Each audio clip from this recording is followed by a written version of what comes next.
It was supposed to be just another photo opportunity outside Buckingham Palace. But what happened between Taylor Swift and a young royal guard that afternoon would change both their lives forever? The summer sun beat down on the cobblestones as tourists crowded the iron gates. Camera flashes lit up the afternoon like lightning. Taylor stood among her security team, smiling for photographs, her blonde hair catching the golden light. She had performed at Wembley Stadium the night before. 90,000 people had sung every word back to her, but nothing could have prepared her for this moment. Across the courtyard, a royal guard stood perfectly still. His name was James, 23 years old. Red uniform crisp and perfect. Bearskin hat towering above his head. He had trained for 2 years to stand like this, motionless, silent, no matter what happened around him. But his hands were shaking. Nobody could see it. The white gloves hid everything. But inside, his heart was racing. Not because of the crowds. Not because of the celebrity standing 50 feet away. It was something else. Something he had been hiding for months. Taylor moved closer to the gates. Her security team flanked her on both sides. Fans were screaming her name. Phones were raised high, recording every second. She waved, smiled. Thanked everyone for coming. Professional, graceful. Exactly what the world expected from her. Then she saw. James stood at attention near the entrance. Face forward. Eyes fixed on nothing. But something about him caught her attention. Maybe it was the way he held himself. Maybe it was intuition. She had learned to read people after years in the spotlight, and something felt wrong. If you're enjoying this story, don't forget to subscribe and hit the bell icon, so you never miss our next emotional tale. Taylor whispered something to her security guard. He shook his head. She insisted. Finally, he nodded. She walked toward James slowly, carefully, aware that hundreds of eyes were following her every move. The crowd grew louder. People thought she was just going to take a photo with the guard. It happened sometimes. Celebrities posed with the guards who never moved, never smiled, never broke character. A fun tourist moment. Nothing more, but Taylor wasn't thinking about a photo. She stopped 3 feet in front of James, close enough to see his face clearly. His jaw was clenched tight. A thin line of sweat ran down his temple, despite the guard's legendary composure. His eyes remained locked straight ahead, but she could see something in them. Fear. Are you okay? She asked softly. James didn't respond. He couldn't. The rules were absolute. Remain silent. Remain still, no matter what. Taylor stepped closer. Her voice dropped to barely a whisper. I can see you're not okay. Please. If something's wrong, blink twice. The seconds stretched out like hours. The crowd behind her was laughing, cheering, taking videos. Nobody realized what was actually happening. Nobody except Taylor. Then James blinked. Once, twice. Twice Taylor's breath caught in her throat. Her mind raced. Something was very wrong. But what? Was he sick? Was he in danger? She couldn't just walk away. Not now. She turned to her security team, her expression suddenly serious. They moved in quickly, confused but alert. One of them spoke into his radio. Taylor looked back at James. His lips barely moved. So subtle that only someone standing this close could possibly notice. 3 words, whispered like a prayer. Help. Please. Help. And then his eyes rolled back, and he began to fall. Taylor's hands shot out instinctively. She caught James under his arms as his knees buckled. His rifle clattered against the stone. The massive bearskin hat tumbled from his head. For a moment, time seemed to freeze. Then chaos erupted. Royal guards rushed forward from their posts. Palace security appeared from everywhere. Taylor's team surrounded her, trying to pull her back, but she held on. James was dead weight in her arms, unconscious, his face pale as chalk. Get a medic, Taylor shouted. Her voice cut through the confusion like a knife. Now, the crowd behind the gates had gone silent. Phones were still recording, but nobody was cheering anymore. Something serious was happening. Something real. 2 guards took James from Taylor's arms and laid him carefully on the ground. One of them pressed fingers to his neck, checking for a pulse. His face was grim. Another guard was already on his radio, calling for emergency services. Taylor knelt beside them, ignoring her security team's protests. She had done CPR training years ago for a music video. She remembered the basics. But before she could do anything, James's eyes fluttered open. He gasped for air. His chest heaved. For a moment, he looked confused, disoriented, like someone waking from a nightmare. Then his gaze found Taylor's face, and something like relief washed over him. What happened? One of the guards demanded. James, what's going on? James tried to speak, but no words came. His lips moved silently. His hands trembled violently now, no longer hidden by protocol. He reached up and grabbed Taylor's wrist. His grip was weak, but desperate. It's okay, Taylor said gently. You're going to be okay. But James shook his head frantically. His eyes were wide with panic. He pulled her closer, and this time words came out in a broken whisper. My sister, she's in trouble. I got a message. This morning, they said if I told anyone, they'd hurt her. Taylor's blood ran cold. The guards exchanged sharp glances. This wasn't a medical emergency. This was something else entirely. Who? Taylor asked, keeping her voice steady even as her heart pounded. Who said that?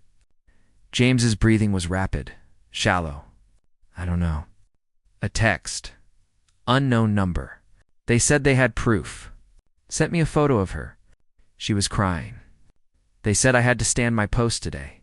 Act normal. Wait for instructions. If I told anyone, if I called police, they'd know. One of the senior guards immediately grabbed his radio. We need to contact the Metropolitan Police. Possible kidnapping situation. Stand by for details.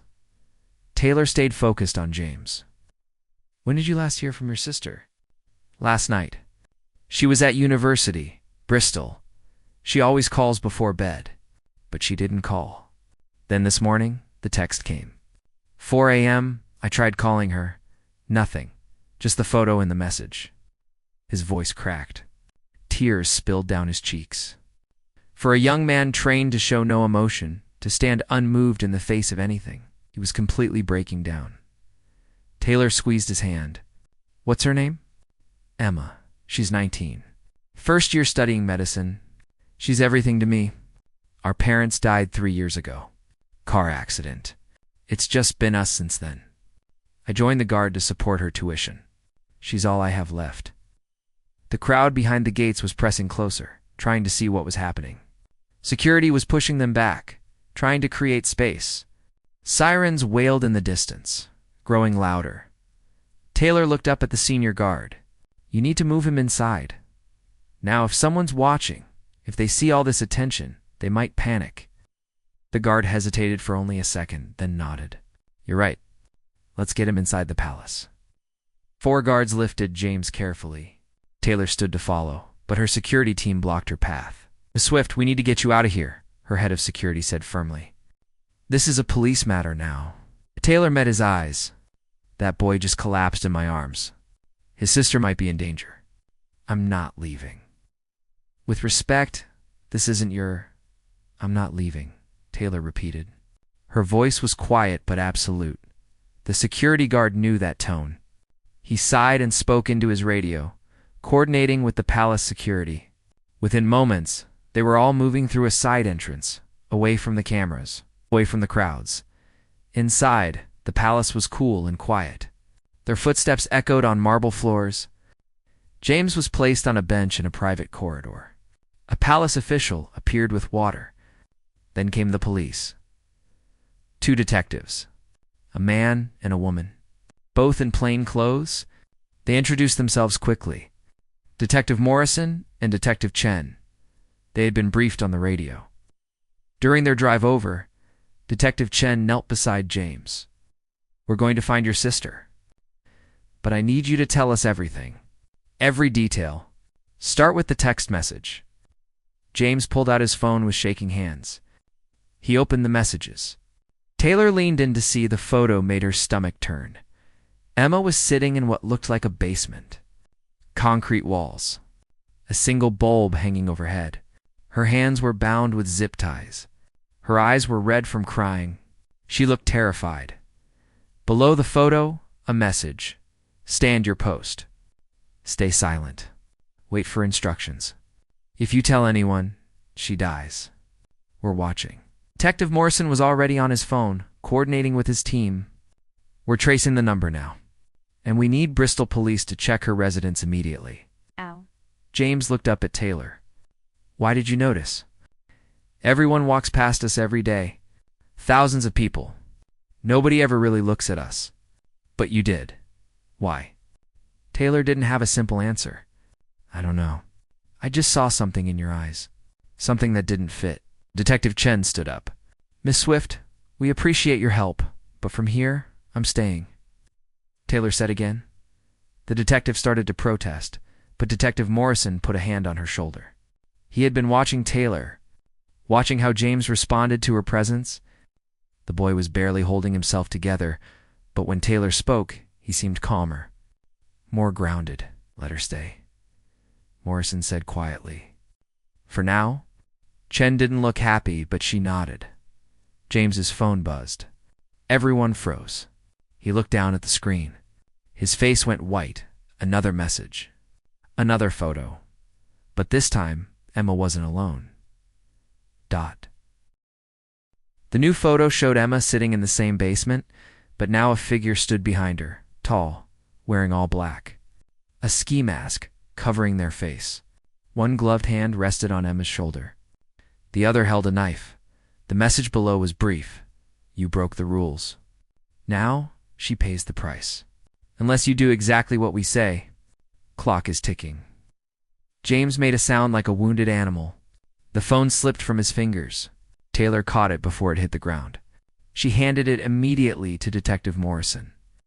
They know, James whispered. His whole body was shaking. They're watching somehow. They saw the police.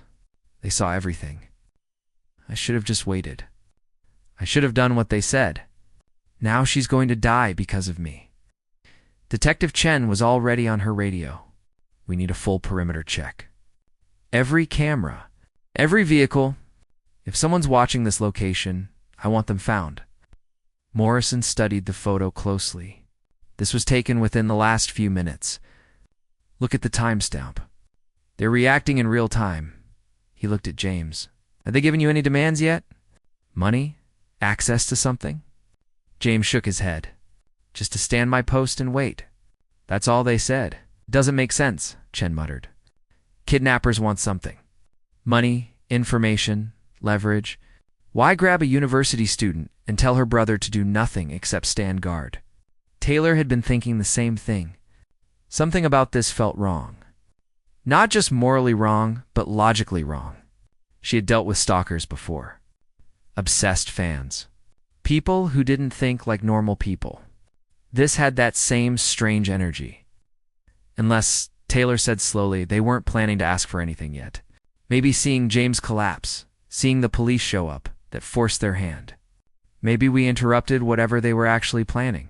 Shh. Morrison looked at her with new respect. That's a good theory.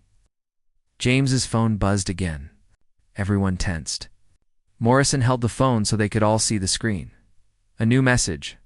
One chance to fix this. James comes alone to the location we send. 1 hour. No police. No tricks. Or Emma dies on camera, and we send it to every news outlet in the country. Do you understand? James reached for the phone. I have to go. I have to do what they say. Morrison pulled it back. Absolutely not. That's exactly what they want. The moment you show up alone, they have both of you. I don't care. James's voice cracked. She's my sister. She's all I have. If there's any chance, there's no chance, Chen said firmly, but not unkindly. Not that way. They're not going to let her go just because you show up. You're smarter than this. You're a soldier. Then what do we do? James looked around desperately at all of them. Just wait for them to kill her. The corridor fell silent. Outside, through the tall windows, the sun was starting to sink lower in the sky. Golden light streamed across the marble floors. Beautiful and completely wrong for this moment. Taylor's mind was racing. She had spent years dealing with security threats. Her team had handled stalkers, break-ins, online harassment. She knew how these people thought. They wanted control. They wanted attention. They wanted to feel powerful. "Can I see the phone?" Taylor asked to. Morrison hesitated, then handed it to her. She scrolled back through the messages. Read them again. Studied the photos. Something was nagging at her. Some details she couldn't quite place. "The photos," she said. "Both of them. Look at the background. The concrete walls. The hanging bulb. This isn't some random basement they found. This is somewhere specific.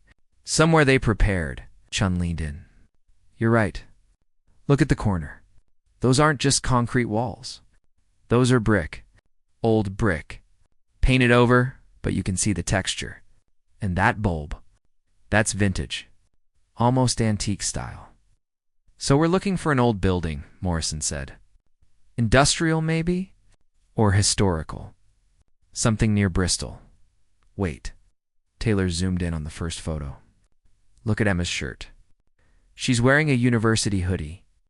Bristol Medical School. There's a logo. But look closer.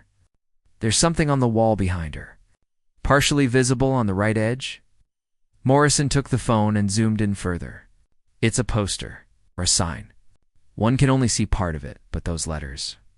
"That's not English," Latin, Taylor said. "I took Latin in high school. That looks like Latin text." Chen grabbed her own phone and started typing rapidly.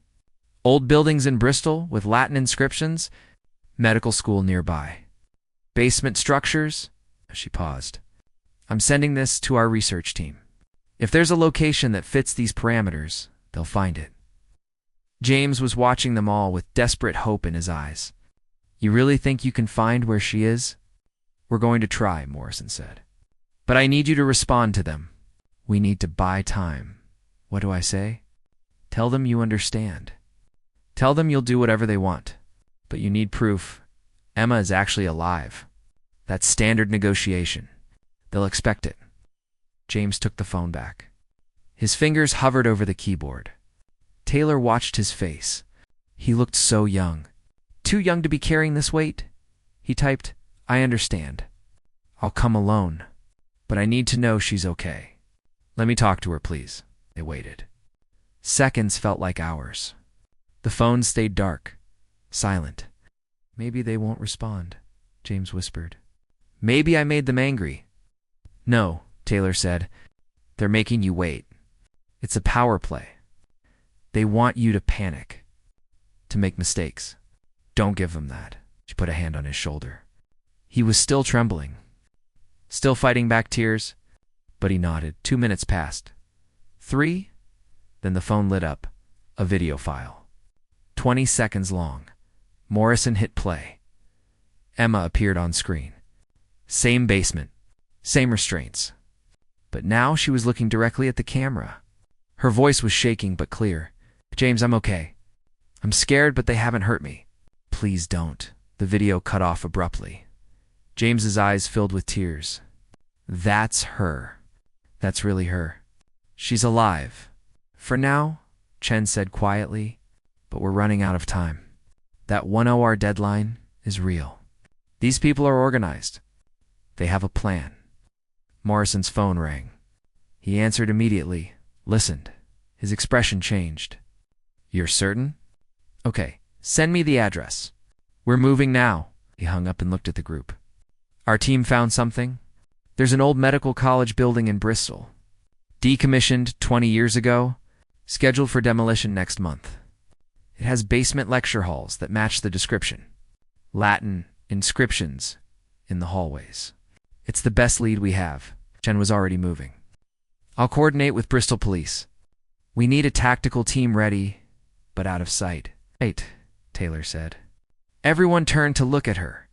"If you send in a tactical team and these people really are watching, they'll see it. They'll know. And Emma will die before anyone gets to her." "What are you suggesting?" Morrison asked.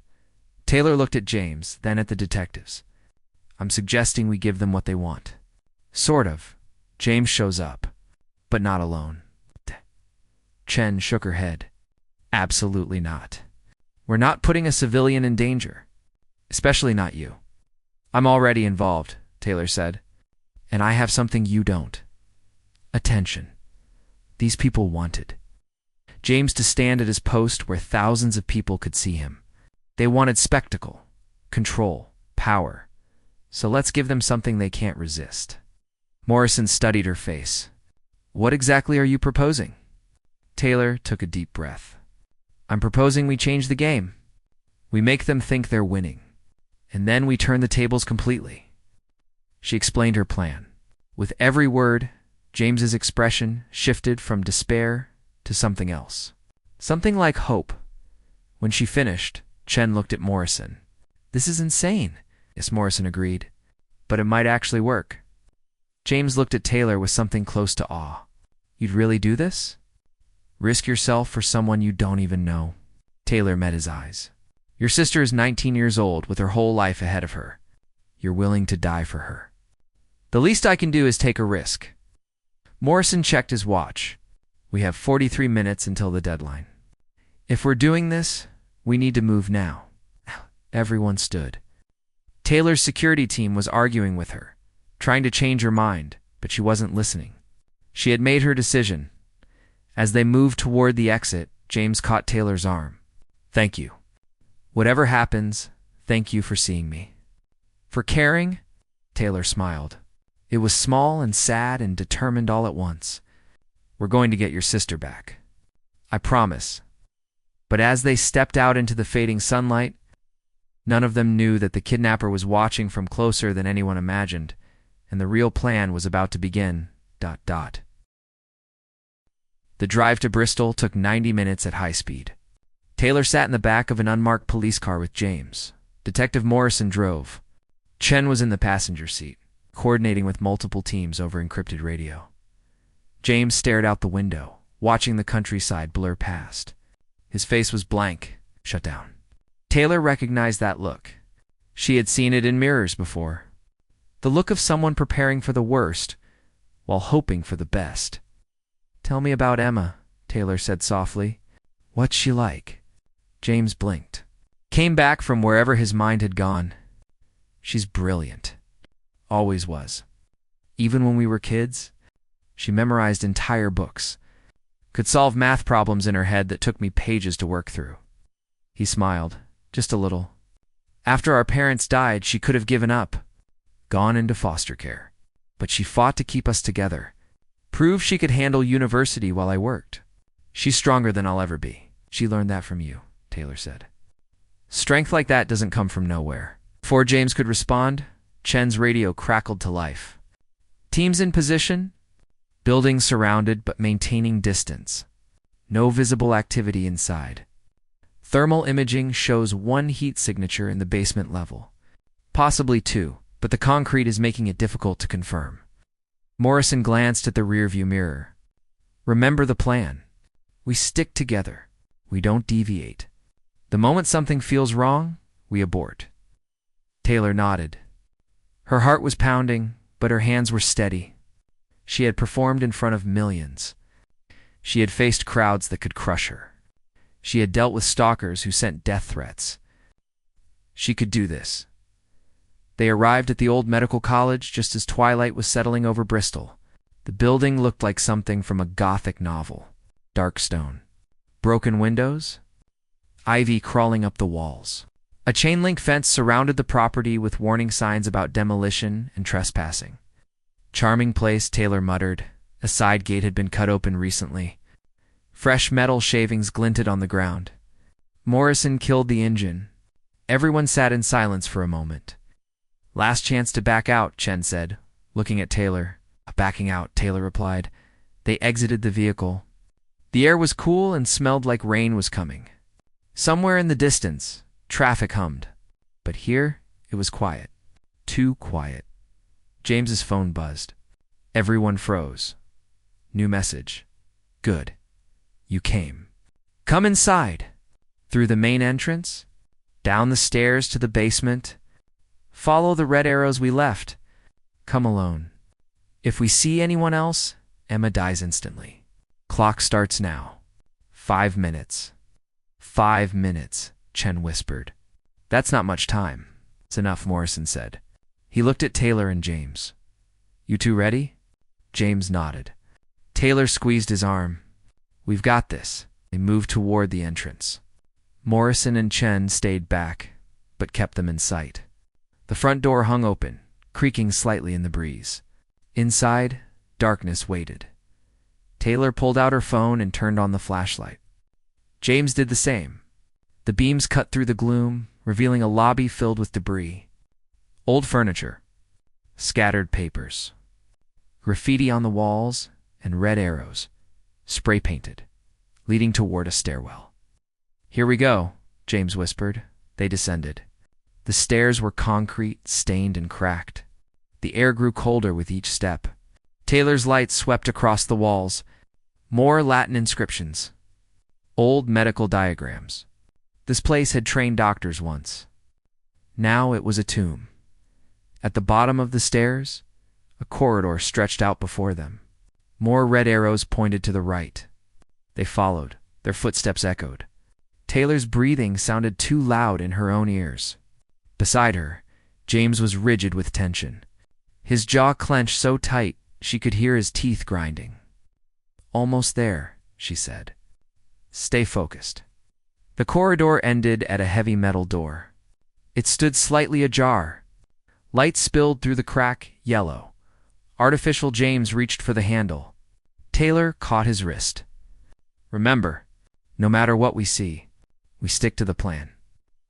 He nodded, then pushed the door open. The room beyond was exactly like the photos. Concrete walls painted white but aging and stained. A single bulb hanging from the ceiling. And there, in the center, tied to a metal chair, was Emma. She looked up as they entered. Her eyes went wide. James, Emma! James started forward, but Taylor grabbed him, because they weren't alone, eh? Figures stepped out from the shadows behind Emma, tall black clothing. Ski mask. Just like in the photo? But now they could see more details. The build. The stance. Something familiar. The figure held up a hand. Stop right there. The voice was distorted, electronic, coming through some kind of voice changer. But beneath the distortion, there was something else. An accent, British, educated. You brought her, the figure said, looking at Taylor. The famous Taylor Swift. How touching. The pop star playing hero. Let Emma go, James said. His voice was shaking, but firm. I did what you said. I'm here. Let her go, the figure laughed. It sounded wrong through the voice changer. Mechanical, inhuman. You think this is about her? You think I went through all this trouble for some random university student? James looked confused. Then what? This was never about Emma, the figure interrupted. She was just the bait. The leverage. The way to get what I really wanted. Taylor felt ice slide down her spine. And what's that? The figure turned to face her fully. You, Taylor. This was always about you. The room fell silent. Emma was crying quietly in the chair. James looked like he'd been punched. Taylor forced herself to stay calm. To think you don't know me, Taylor said carefully. We've never met. But I know everything about you. I've studied you for 3 years. Every interview, every concert, every public appearance, I know how you think, how you act. And I knew exactly how to make you walk right into this room. Taylor's mind raced. You've been following me? You knew I was at Buckingham Palace today. Of course, I've been following you for months. When I learned you'd be in London, I put the plan in motion. Find someone at the palace. Someone vulnerable. Someone you'd notice. The figure gestured at James. He was perfect, young, emotional, a tragic backstory. Everything designed to pull at your heartstrings. You're insane, James said. No, I'm thorough. The figure reached up and slowly removed the ski mask. Taylor's blood turned to ice. It was a woman, mid-30s, short dark hair. Plain features. The kind of face that would disappear in a crowd. But her eyes were wrong. Too bright. Too intense. Like someone who had crossed a line inside themselves and could never come back. "My name is Rachel," the woman said. "Not that it matters. You'll never remember me. No one ever does. I'm invisible. Forgettable. Nothing." Her voice was rising, losing the artificial distortion, becoming raw and real and terrifying. "But you. Everyone sees you. Everyone remembers you. You have everything. Fame, money, love, adoration. And you don't even deserve it." Taylor kept her voice steady. "Rachel, whatever you think I did to you, you did nothing." Rachel screamed. "That's the point. You don't even know I exist. 3 years ago I sent you letters. 27 letters. Pouring my heart out. Telling you how your music saved my life. How you were the only thing that kept me going after I lost everything. And you never responded. Not once. Not even a form letter. Nothing." "I get thousands of letters," Taylor said carefully. "I can't personally respond to. I don't care about your excuses." Rachel's hand moved to her jacket, pulled out something metal. "A gun!" Emma screamed. James lunged forward, but Rachel swung the weapon toward him. "Don't move." Everyone froze. Rachel turned the gun back toward Taylor. Her hand was shaking, but her finger was on the trigger. "You made me invisible. So I decided to make you see me. Really see me. One way or another." Detective Morrison's voice suddenly crackled from somewhere. A hidden speaker. "Rachel, we have the building surrounded. There's no way out. Put the weapon down and let's talk about this." Rachel smiled. It was the worst thing Taylor had ever seen. "Oh, I know you're out there. I'm counting on it. Because when I pull this trigger, when Taylor Swift dies in this basement, everyone will know my name. Everyone will remember me. I'll be famous too. Forever linked with her. That's immortality, isn't it?" She raised the gun. "Aimed at Taylor's chest," James shouted. Emma screamed, and Taylor did something no one expected. She started to sing. The melody filled the basement. Soft at first. A cappella. No instruments. Just Taylor's voice, pure and clear and achingly human. She sang a song about loneliness, about feeling invisible, about being seen. Rachel's hand wavered. The gun dipped slightly. "What are you doing?" Taylor kept singing, took a small step forward. Her eyes never left Rachel's face. "Stop," Rachel said. But her voice cracked. "Stop it." Taylor didn't stop. She sang about pain, about loss, about the desperate need for connection that every human being carries.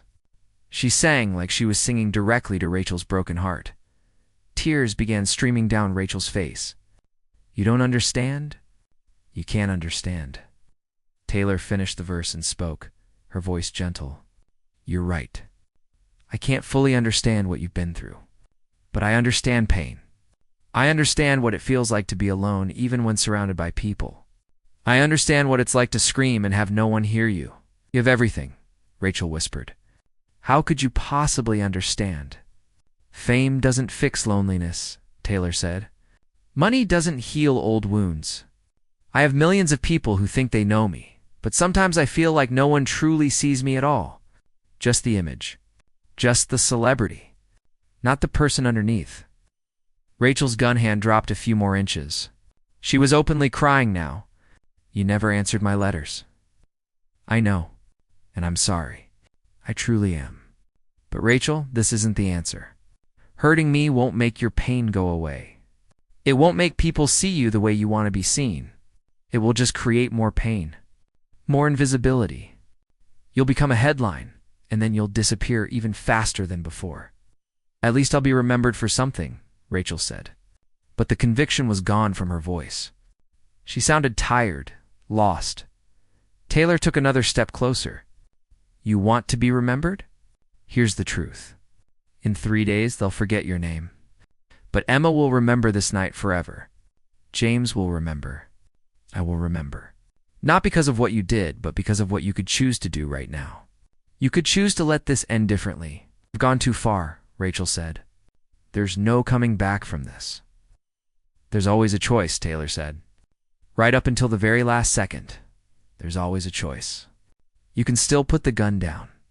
You can still let Emma go. You can still walk away from this without anyone getting hurt.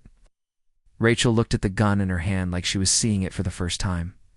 Then at Emma, tied to the chair, sobbing. Then at James, who was watching her with fear and anger and something else. Something like pity. I just wanted someone to see me, Rachel whispered. I just wanted to matter. You matter, Taylor said. Not because of who you know or what you do. You matter because you're alive, because you're human. Because somewhere in all this pain and anger, there's still a person who once wrote letters about hope, who once believed music could save her. That person is still in there, Rachel. I can see her. For a long moment, nothing moved. The basement was silent except for Emma's quiet crying. Then, slowly, Rachel lowered the gun completely. Her whole body seemed to collapse inward. The weapon slipped from her fingers and clattered on the concrete floor. I'm so tired, Rachel said. I'm just so tired of being invisible. The door burst open. Morrison and Chen rushed in with tactical officers. They grabbed Rachel and secured her in seconds. She didn't resist. She just kept crying, her face buried in her hands. James ran to Emma and started working on her restraints. I've got you. You're safe. I've got you. Taylor picked up the gun carefully, using her sleeve. She handed it to Morrison. It's over, Morrison nodded. Thanks to you. That was incredibly brave. And incredibly reckless. It's probably both, Taylor admitted. Her hands were shaking now. The adrenaline was wearing off, leaving her feeling hollow and exhausted. Chen was reading Rachel her rights. The woman just nodded at everything, empty and defeated. 2 officers led her out of the basement. As she passed Taylor, she stopped. I'm sorry, Rachel whispered. I'm so sorry. Taylor didn't know what to say, so she just nodded. Sometimes there were no right words. When Rachel was gone, James finally got the last restraint off Emma's wrists. She collapsed into his arms, sobbing. He held her tight, his own tears flowing freely now. You're okay. You're safe. I've got you. Emma pulled back just enough to look at his face. You came for me. I knew you would. Even when I was terrified, I knew you'd find a way. I had help, James said. He looked at Taylor. A lot of help. Emma followed his gaze. Her eyes widened. Oh my God, you're Taylor Swift. Despite everything, Taylor smiled. That's me. You saved my life, Emma said. You both did. How do I even begin to thank you? You don't have to, Taylor said. I'm just glad you're safe. Paramedics arrived and insisted on checking Emma over. She was dehydrated and in shock, but physically unharmed. They wrapped her in a thermal blanket and gave her water. James never left her side. Morrison approached Taylor. We'll need your statement. Full debrief. But that can wait until tomorrow. You've done more than enough for one day. What happens to Rachel? Taylor asked. She'll be evaluated. Psychiatric assessment. Then charges. Kidnapping. Unlawful imprisonment. Possession of a firearm with intent. She's looking at serious prison time. He paused. For what it's worth, I think you saw something real in her. Something broken, but not completely gone. That took remarkable insight. Taylor watched as the officers processed the scene. She was right about one thing. Society makes a lot of people invisible. And invisible people get desperate. That doesn't excuse what she did, Chen said, joining them. How? Taylor agreed. But maybe it explains it. And maybe if we understood that better, we could prevent the next person from getting to this point. Chen nodded slowly. That's a bigger conversation than we can have tonight. But you're not wrong. Taylor's security team finally caught up with her, looking stressed and relieved in equal measure. Miss Swift, we need to get you back to London. You have a show tomorrow night. We need to debrief, check security protocols. I know, Taylor said. Just give me a minute. She walked over to where James and Emma sat together on a bench the paramedics had brought in. They looked up as she approached. Thank you, James said. I don't know how to say it properly, but thank you. You risked your life for someone you didn't know. For two people you didn't know, that's not something I'll ever forget. Neither will I, Emma added. When I was sitting in that chair, terrified, I kept thinking about your songs. About the ones about being brave, about fighting back. It sounds silly, but it helped. Doesn't sound silly at all, Taylor said. She sat down beside them. Music is supposed to help, to connect us, to remind us we're not alone. If my songs did that for you tonight, then they did exactly what they were meant to do. James wiped his eyes. What you said to her. About being invisible. About mattering. Did you mean it? Every word, Taylor said. I've met thousands of people like Rachel. Maybe not as far gone, but heading in that direction. People who feel forgotten, who feel like they don't matter. And the truth is, everyone matters. Every single person. We just forget that sometimes. We get caught up in our own lives and we stop seeing each other. Like I almost didn't see you today, Emma said to James. I was so focused on my studies, on my own stress. I didn't call you last night. If I had called, maybe none of this would have happened. You can't think like that, James said firmly. This wasn't your fault. None of it. It wasn't anyone's fault except Rachel's, Taylor added. She made her choices. You two just survived them. And you'll keep surviving. Together. Emma leaned her head on James's shoulder. Together, Morrison approached again. We're ready to transport. Emma, we're taking you to the hospital for a full evaluation. James, you'll ride with her. Miss Swift, your team is ready whenever you are. Taylor stood. So did James. He looked at her for a moment, then pulled her into a tight hug. Thank you. For seeing me, for everything. Taylor hugged him back.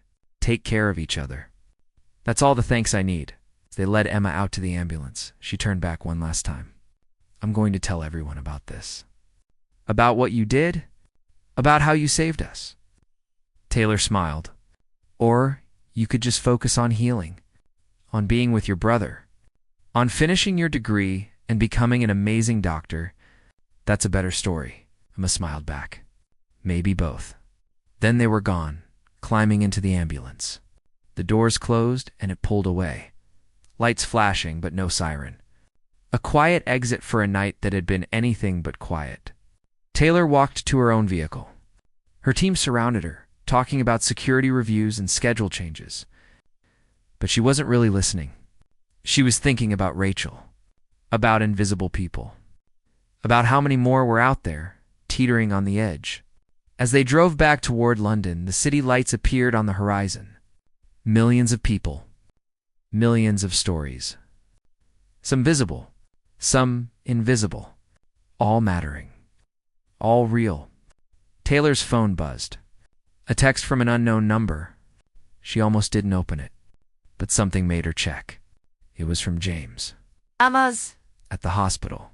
They say she's going to be fine. Physically and mentally. Thank you again. Also, Emma wants to know if you might visit Bristol someday. She'd love to take you for coffee. No pressure. Just hope. James Taylor smiled and typed back, I'd like that. Tell her to focus on getting better. We'll figure out the coffee later. Take care of each other. She scented and put her phone away. Outside the window, the night rushed past. Stars hidden by city lights. But Taylor knew they were still there. Still shining. Still mattering. Even when no one could see them. 3 months later, Taylor stood backstage at a small community center in Bristol. It wasn't a concert venue.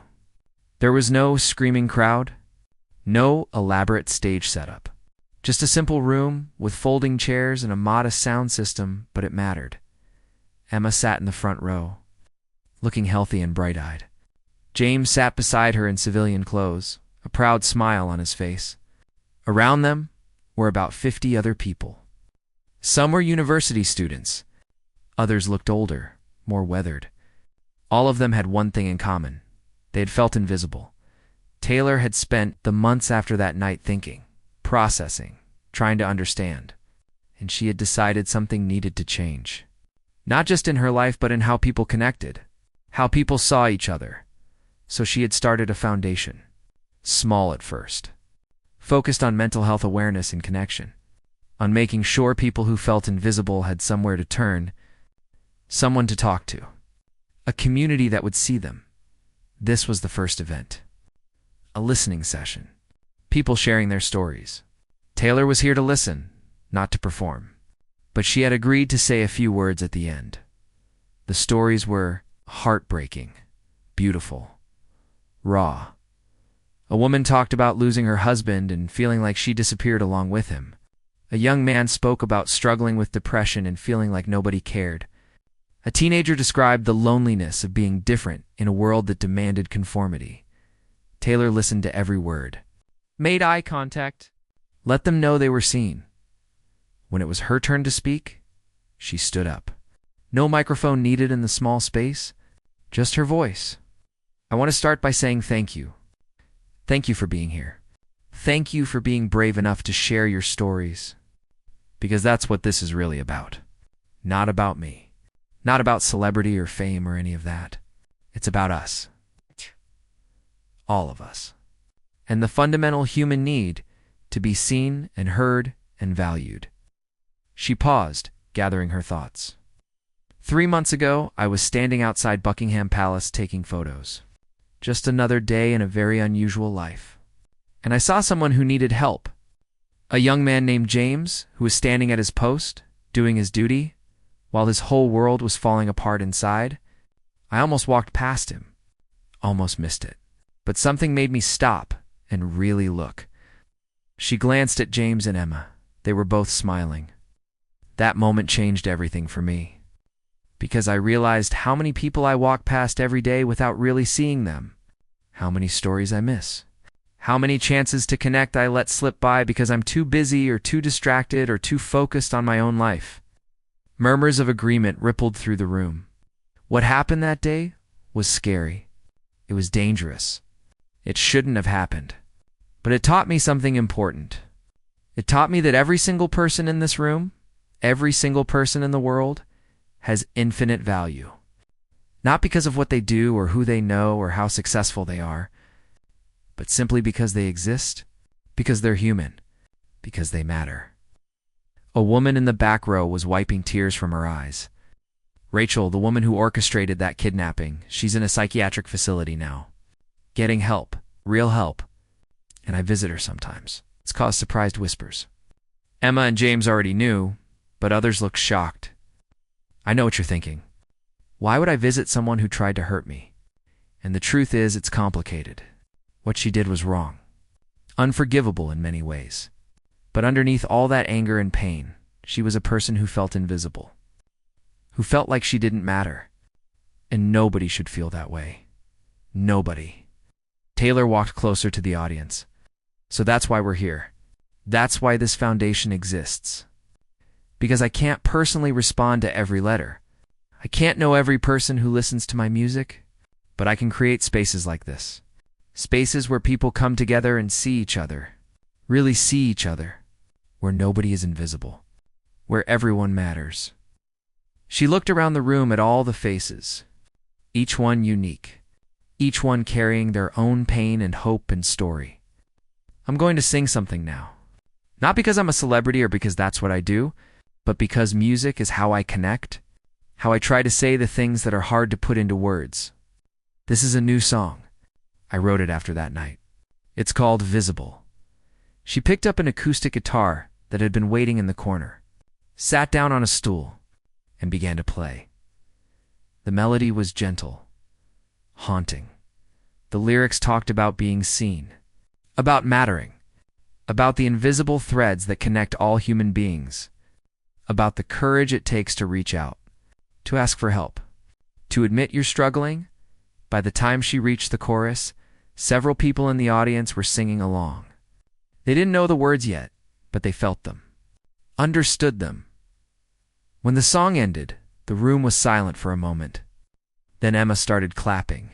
James joined in. Soon the whole room was applauding, some people standing, some crying. All of them connected by something bigger than themselves. After the event, Taylor stayed for 2 hours. She talked to everyone who wanted to talk, hugged people who needed hugs, Listen to stories that needed telling. No cameras. Just human connection. Emma and James waited until the end. When everyone else had left, the three of them sat together in the empty room. "How are you really doing?" Taylor asked Emma. "Better," Emma said honestly. "I still have nightmares sometimes. Still get anxious in small spaces. But I'm in therapy. I'm working through it. And I have James. That helps more than anything." "She's going to be a brilliant doctor," James said proudly. "Top of her class already," I heard Taylor said. "I also heard you got promoted." "Captain now?" James smiled. "Yeah. Turns out almost dying and helping stop a kidnapper looks good on a service record." "Who knew?" They all laughed. It felt good, normal, real. "I need to tell you something," Emma said, her expression turning serious. "When I was tied to that chair, when I thought I might die, I kept thinking about what I'd regret if I didn't make it. And the biggest regret was that I'd never told the people I care about how much they mattered, how much they meant to me. I'd been so focused on studying, on grades, on success, that I'd forgotten to actually live." She took James's hand. "So I'm not making that mistake anymore. I tell James I love him every day. I call my friends. I check on people. I try to really see them. The way you saw James that day. Because you're right. Everyone matters. And life's too short to let people feel invisible." Taylor felt tears in her own eyes now. "That's beautiful. And that's exactly what I hoped would come from all this. Not just a foundation or events, but a shift. A change in how we see each other." James cleared his throat. "I have something too. I've been thinking about leaving the Guard. Not because of what happened, but because I want to do something more direct. Something that helps people the way you helped us. I'm thinking about becoming a counselor. Working with veterans who struggle with PTSD and mental health issues." "James, that's amazing," Taylor said. "You'd be incredible at that." "I hope so," he said. "I mean, I have first-hand experience with trauma now. Might as well use it for something good." Emma leaned against her brother's shoulder. "We're both trying to turn something terrible into something meaningful. I think that's the best revenge against people like Rachel. Not hurting them back, but becoming better because of what they did to us." "That's exactly right," Taylor agreed. "And that's what I'm trying to do too. Use my platform for something beyond entertainment. Something that actually changes lives." They sat together in comfortable silence for a moment. Outside, the Bristol evening was settling in. Streetlights flickered on. People hurried home to their families. Life continued, ordinary and extraordinary, all at once. "I should go," Taylor said finally. "Early flight tomorrow? Another city? Another show?" James asked. "Another listening session, actually. Manchester next week. Then Glasgow. Then Dublin. We're building something. Slowly but surely." Emma hugged her goodbye. "Thank you. For everything. For saving my life. For starting this. For caring. Thank you for trusting me," Taylor said. "And for reminding me why any of this matters. Stay safe. The world needs more people like you." "The world needs more people like you," Taylor corrected. "I just have a louder microphone." As she walked to her car, Taylor looked up at the evening sky. Stars were starting to appear. One by one, each one visible if you took the time to look. Her phone buzzed. A message from her foundation coordinator. The registration for next month's events was already full. Waiting lists were growing. People wanted to be part of this. Wanted to be seen. Wanted to see others. It was working. Taylor got into the car. Her security team was there, as always. But something had changed in the past 3 months.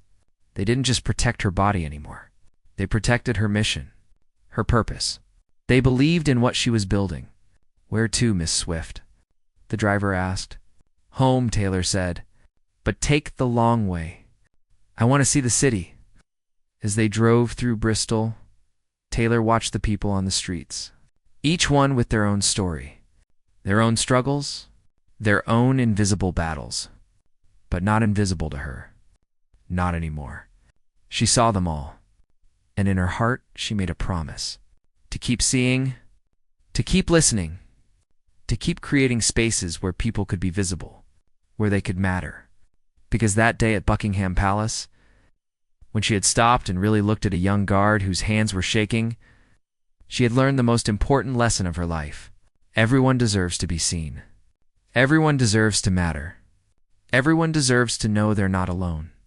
And sometimes all it takes is one person who cares enough to stop and really look, one person who chooses to see, one person who reminds us that in a world that can feel cold and disconnected, human connection is still possible, still powerful, still capable of changing everything.